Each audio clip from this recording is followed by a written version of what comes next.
Blackman of the Nile and His Family, Part 4. H.G. Wells, in his book, A Short Story of the World, pages 49 through 50, wrote, "We have to remember that human races can all interbreed freely and that they separate, mingle, and reunite as clouds do. Human races do not branch out like trees with branches that never come together again. It is a thing we need to bear constantly in mind, this remingling of the races at any opportunity. It will save us from many crucial delusions and prejudice if we do so." We must know people will use such a word as race in the lowest manner and base the most preposterous generalizations upon it. They will speak of a British race or a European race, but nearly all the European nations are confused mixtures of brownish, darkish white, and Mongolian elements. We must note that H.G. Wells was able to see somewhat beyond the narrow path of total white racism, as he pointed out some of its fallacies, even though he forgot to mention that millions of indigenous Africans, the so-called Negroes, resided and intermarried, amalgamated with Europeans before the turn of the Christian era and ever since.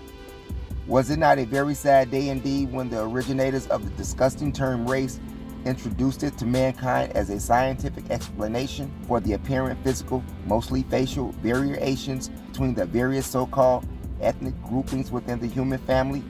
Between the terms race and religion, mankind has created the abyss which would certainly help destroy civil living itself. This will certainly come to pass should sanity fail to prevail over the pathological racists and religious bigots who wrote history for their colleagues, the conquerors, to gloat over, while the conquered language and cultural deprivation and physical torture unto death through genocide finally makes its long-awaited appearance. Africa today is still being systematically raped spiritually, materially, economically, politically, and otherwise, in part due to the cause and effects of the results of race and institutionalized religion. Not only was Africa raped during the advent of the coming of the self-proclaimed Spanish and Portuguese Christian missionaries, the earliest slave traders from Europe, and later on from the United States of America to West, South, East, and Central America, but also as a direct result of the combined malady of chattel slavery inflicted upon her by the Europeans and the Arabs, the latter who started at the northern and eastern shores over 300 years before the European Spaniards in 1503 CE. Between both of these evils, another was compounded.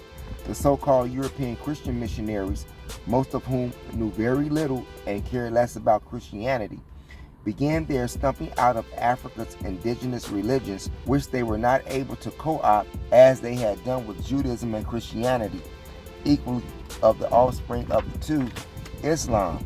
However, their attempts at the destruction of the indigenous African religions caused Bedlam to break loose in Africa, the end result being the metaphysical disarrangement of many Africans' mind up to and including the 20th century CE. Add to this dilemma the vast majority of Africans' forced conversion to European and European American style Christianity and Asian Islam from the 7th century CE, and you have what is more commonly referred to as the disenchanted, disorganized, disnuded, and dehumanized African body with a European mentality. Such a body is also otherwise called a Negro, thereby the West Indian Negro, American Negro, African Negro, our Negro, and a host of other classifications of Negroes. Dr. Lathrop S. Stoddard, in his book, The Rising Tide of Color, page 90, stated the following: "From the first glance, we see that in the Negro we are in the presence of a being different profoundly, not merely from the white man, but also from those human types which we discovered in our surveys of the brown and yellow worlds. The black man is indeed sharply differentiated from the other branches of mankind. His outstanding qualities is superabundant animal vitality. In this he easily surpasses other races. To it he owes his intense emotionalism. To it again is due his extreme fecundity, the Negro being the quickest breeders. This abounding vitality shows in many other ways, such as the Negro ability to survive harsh conditions of slavery under which other races have succumbed. Lately in the ethnic crossings, the Negro strikingly displays his potency for black blood. once entering a human stock, seems never really bred out again. One can only wonder what made a man who held the highest degree that could be conferred in an institution of higher learning lavished such stereoclenches and racist ignorance in his public utterance, such as you have just witnessed Dr. Stotter's conclusion on his so-called Negro.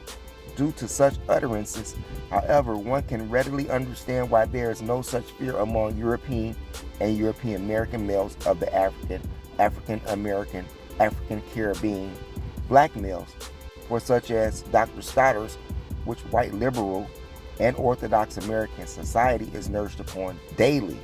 This is especially true throughout the most formative years of the educational experiences in the life of white American youngsters, in their churches, synagogues, mosques, schools, places of employment, and all other avenues of their daily lives, from their cradle to their graves, most of which is due to their most basic fear in adult life that someday big black Negroes will take over pure white females of the United States of America and Europe.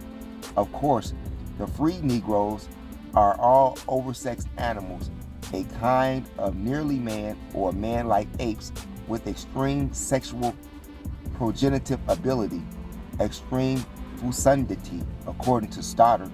One must understand that the European Hebrews' ancestors claim to have survived bondage under the Africans in Egypt, equally the English under the fellow Europeans from Rome, including the period when the indigenous Africans Septimus Severus and his son Caracalla were the emperors of the Roman Empire of the East and West. Did the Europeans under the rule of these two Negroes, Septimus Severus and Caracalla, not survive their conqueror's wrath because of their ability of extreme fecundity? According to Dr. Stoddard's theory, if one is not to conclude such was the case, then it is necessary to have some sort of scientific facts submitted to prove the outright lies, distortion of evidence, and unscientific conclusions about the so-called Negro by Dr. Stoddard, Dr. H.H. Breasted, Sir H.H. Johnston, Dr. D. Wedner, Professor M.D.W. Jeffries, and others of light scholarship and authority. But in these days of superhuman modern man and his Herrenvolk philosophy that the white man must always reign supreme, it is obviously apparent that the racist theory of men such as Dr. Stoddard and Professor Jeffries shall continue to be the basis upon which Africa's sons and daughters shall forever be prosecuted and persecuted. Let not one forget that Aristotle said, "That which is not Greek is barbarian." Today's Aristotle's racism is heard as that which is not modern man or light-skinned Caucasian, European, European American, white, Semite, Hamite, Judeo-Christian, Indo-European, Aryan, Nordic, Alpine, and even Mediterranean is oversexed, cannibalistic, and subhuman. And most European and European American Orthodox and liberal historians works that the Africans are not given credit for being subhuman. The United States of America Federal Constitution was one such document which the generations after generations of freedom-loving people in the land of the free and the home of the brave did not recognize as Negro, African American, or black slaves as human beings, as it would seem that most white Americans were not and are not now willing to move their nation's former official position on the so-called Negroes, 3/5 of a man. Sir Ernest A. Wallace Bulge, Egypt, page 21 through 22, states that the historic native of Egypt, both in the Old and New Stone Age, was African. Sir Ernest continued further in his work, there are many things in the manners and customs of religion of the historic Egyptians, that is to say, of the workers of the land, that suggest that the original home of their prehistoric ancestors was a country in the neighborhood of Uganda and Punt. The above citations certainly nullify Professor Jeffries' geographic line of his light-skinned Caucasian theory as described on Dr. Donald L. Wedner's hypothetical map on page 45 following, where he included the indigenous people of Africa, particularly those of Kenya, Punt, and Uganda in his Caucasian race group in order to lay claim of a Caucasian origin in Zinjanthropus boys, the oldest fossil man known to date and reviewed in Chapter 2 of this volume. It must be noted that there are two Nile valleys. One starts in Uganda, the other starts in Ethiopia, while both becomes one after passing through Upper Sudan before it meets Upper Egypt and empties into the Mediterranean Sea. Also, that the Nile Valley high cultures travel from south to north as the river flows, not north to south as once falsely taught by so-called Orthodox and liberal white Africanist historians and authorities on Africa of Europe and European America, particularly in the United States of America institutions of learning, both secular and religious. No attempt seemed to have been made to find out why Southern Europeans such as Italians, Greeks, Spaniards, Slavic people, Portuguese, and Frenchmen are generally dark-skinned.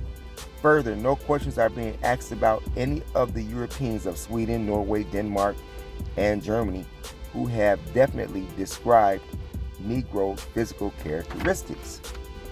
Yet if an African has a pointed nose, thin lips, and light skin, sorts of theories as to his or her being not of Negro origin are brought forward. Why? What purpose can such information serve other than to project the racist philosophy of the inquirer against a helpless black victim of more than 400 years of persecution, enslavement, and genocide? One can only examine certain facts to find the answers to the why asked in the previous paragraph. In doing so, the following becomes evident. A. Michelangelo painted his European version of the Christian God, Jesus Christ, to look like the image of any northern Italian one could have found during his lifetime. He and his Pope created what is today the official white, blue-eyed, and golden-haired picture of Christendom's God's head. His selection was a natural one, as he too was a part of the image he projected as Jesus Christ and the disciples of the Last Supper. He thereby made his God in his own image, color, and physical appearance, a white man, a northern Italian, a European, a light-skinned Caucasian, of the type spoken of by Professor M.D.W. Jeffries and Dr. D.L. Widener in this chapter. Yet chapters 9 and 10 of this volume show a historical analysis that refute the Michelangelo's Christian Holy Family's color spectrum. B. The status of Isis and Osiris, depicting the indigenous African or Negro goddess and god of Timeri Egypt, has been imitated and projected as the Black Madonna and Child, yet the child, Jesus Christ, grows up to be a white man, a long, curly, golden-haired, blue-eyed, and keen, straight features called Caucasoid. Also, his mother, Mary, turns out to suit the image and color of her European female worshippers. But Isis and Osiris statues still remains black, the same as the original Madonna and Child statues all over Europe. Even in St. Peter's Church in Rome, they remain in their original indigenous black splendor. C. There is a deliberate attempt to remove every trace of blackness from the Africans, Moors, thereby making all black people who conquered and ruled Spain, Portugal, and parts of southern France from America, from Africa, Arabs conveniently forget or ignore the fact that there were two cultural groups of Moors that entered Europe from Africa. The first of the two groups were the indigenous Africans under the command of a fellow African Muslim, General Tariq, for whom the Rock of Gibraltar is named. Why? Dr. Goebbels, Adolf Hitler's Nazi propaganda minister, provided the answer quite vividly in his attempt to Aryanize Europe, not Caucasize it. Adolf Hitler himself echoed it much more succinctly in his book entitled Mein Kampf. Professor M.D.W. Jeffries answered it in his work The Negro Enigma. Cited before, the dictators of South Africa and their concentration camps of the apartheid philosophy answered it. The late George L. Rockwell and his successors of self-styled Führer's American Nazi type white nationalist organizations, propaganda, and other equally super patriotic Americans and their pure white nationalist organizations continuously answer it in much more sophisticated racist jargon. Just as the above map is extracted from Donald L. Widener, A History of Africa South of the Sahara. Note the stereotype attempt by this white liberal Africanist authority on Africa and African people to remove all of his Negroes from North and East Africa. He has made the indigenous people of the East and North Caucasian, even those of Northwest Africa. Widener followed the same racist pattern of M.D.W. Jeffries' Negro Enigma. By a few strokes of the pen and some artistic geography, he was able to manipulate even the so-called Negro Nubians into full-blooded Caucasian stock. All of the indigenous Africans of Ethiopia, Kenya, Uganda, Northeast, Zaire, Congo, Sudan, Egypt, Numidia, Libya, Morocco, Spanish Sahara, Mauritania, and even certain parts of the Senegal River Basin became Caucasian.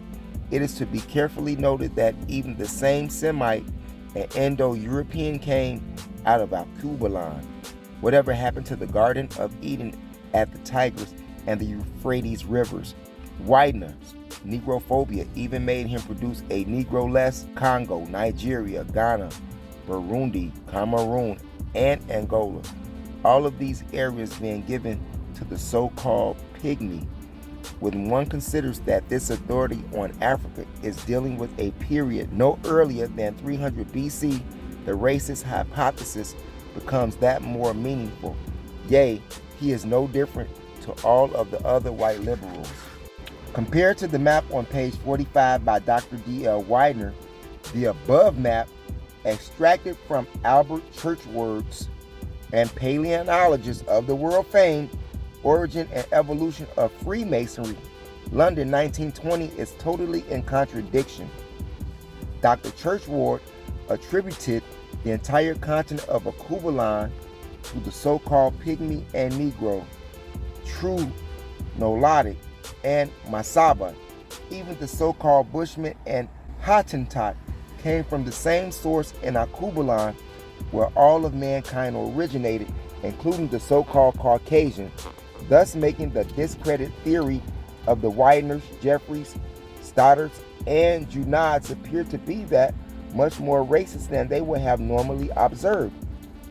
It is not strange that all of the so-called orthodox and liberal white authority on Africa and African people are so far apart on whether or not the indigenous Africans were the first to settle all over the continent of Africa, including the North and East.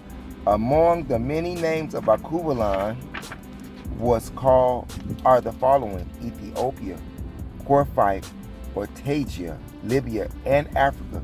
The latest of all, Alkebulan, is the oldest and the only one of the indigenous origin. It is used by the Moors, Nubians, Numidians, Carthaginians, and Ethiopians.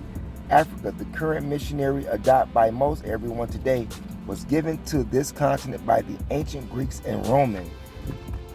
The above map is a pictorial hypothetical illustration of the author of this volume belief, how the earliest people of Akubulan migrated all over their original continent and spread out to other lands of the planet Earth. This hypothetical map was developed by the author in 1969 for an exhibit in Ghana, West Africa. King Leopold of the Belgians and Henry Morton Stanley planted it in genocide in Zaire. It is more commonly called, in its ugliest form, white supremacy. It is the greatest murderer of the last 400 years. It is the beginning to an end, the end being the impending Holocaust between non-white peoples of Africa and Asia and elsewhere against white peoples of Europe, Great Britain, and the United States of America, only because those who control the world's military power today decided some god or their other commissioned them to control all of mankind on the planet Earth. In order to accomplish this end, certain groups must be marked for extermination. Blacks, Negroes being the selected victims. Let us also examine the work of one of Europe's authorities on intermingling and amalgamation of the ancient peoples of Africa, Asia, and Europe, and see what he has to say on this question. Thus, we read the late Sir Harry H. Johnston's conclusion in his book, A History of the Civilization of Africa, page 48. These are the only recorded attempts of the Romans to reach the Sudan across the Sahara Desert. But that intercourse has been going on for hundreds, if not thousands of years between the Libyans and Hamites of northern and northeastern Africa on the one hand, and the Negroids and Negroids on the Lake Chad and the new regions of the Chad-Niger Basin on the other. There can be little doubt from a variety of evidence. We have noted that the ancient Libyans were black Africans. Even Professor Jeffries admitted that.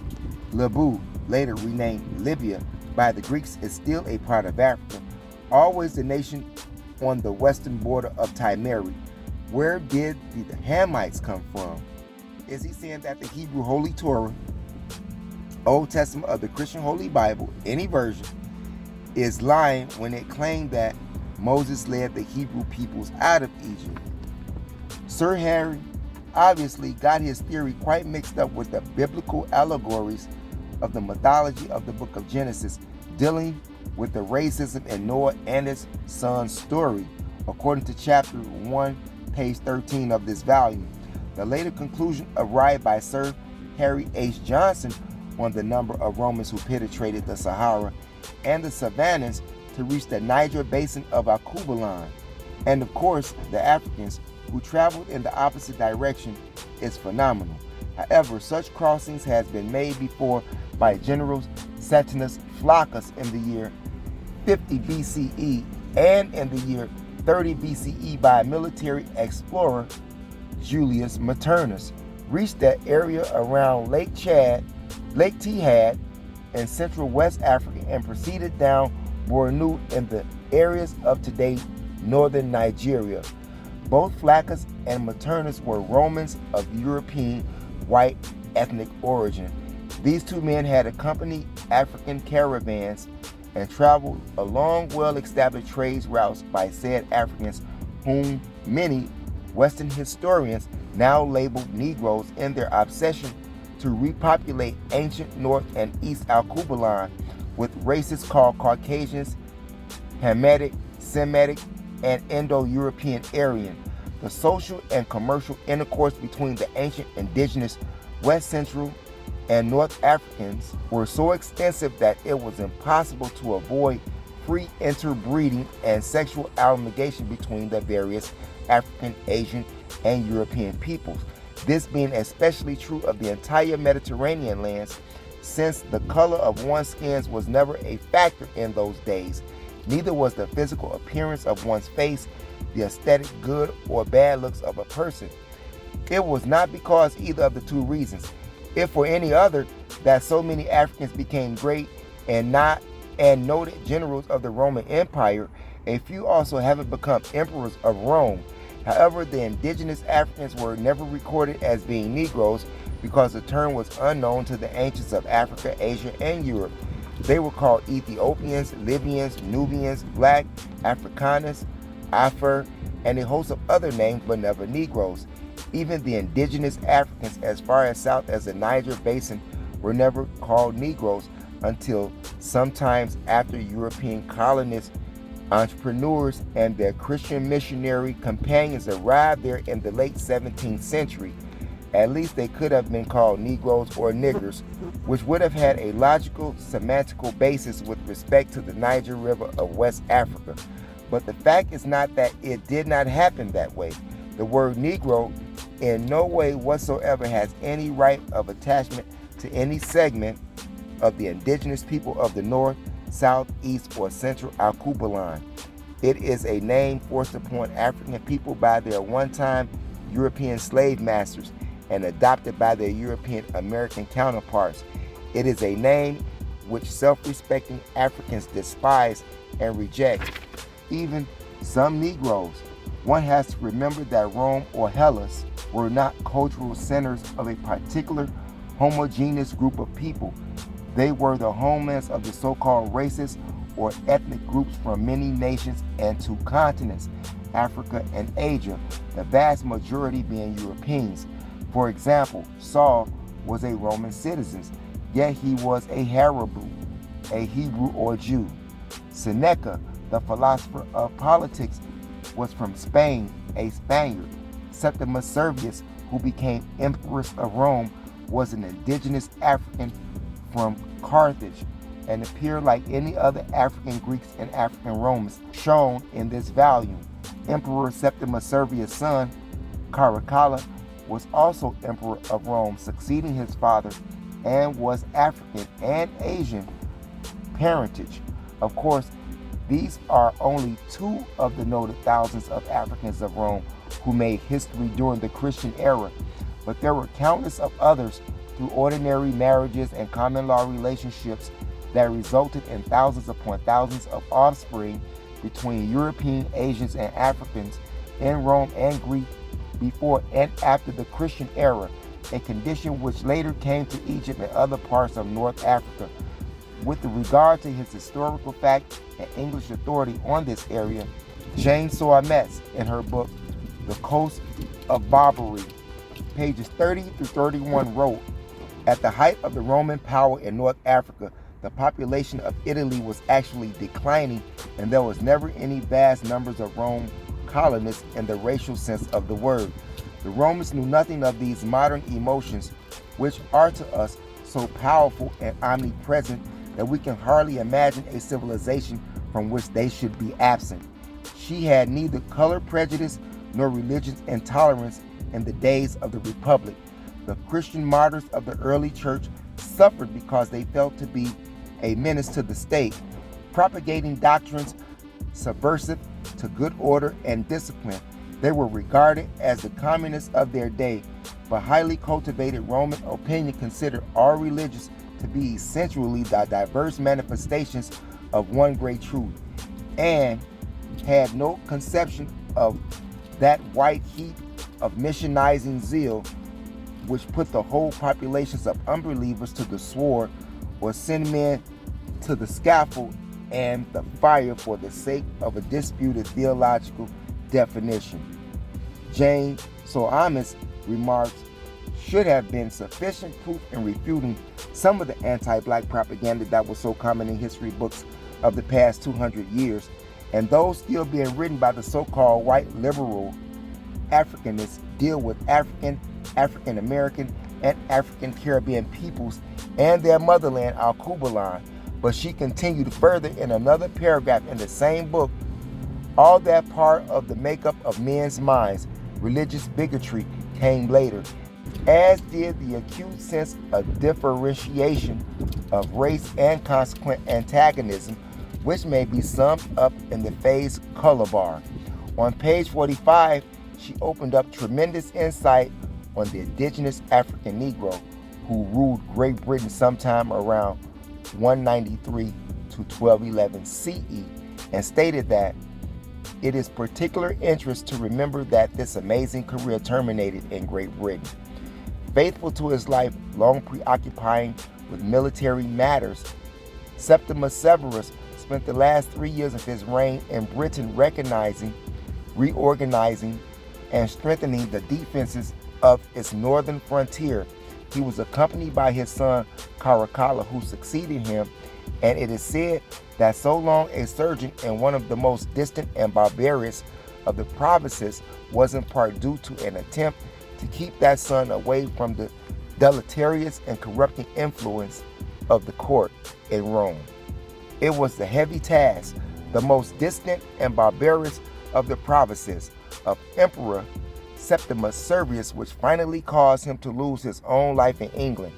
He died in York during the month of February 211 CE.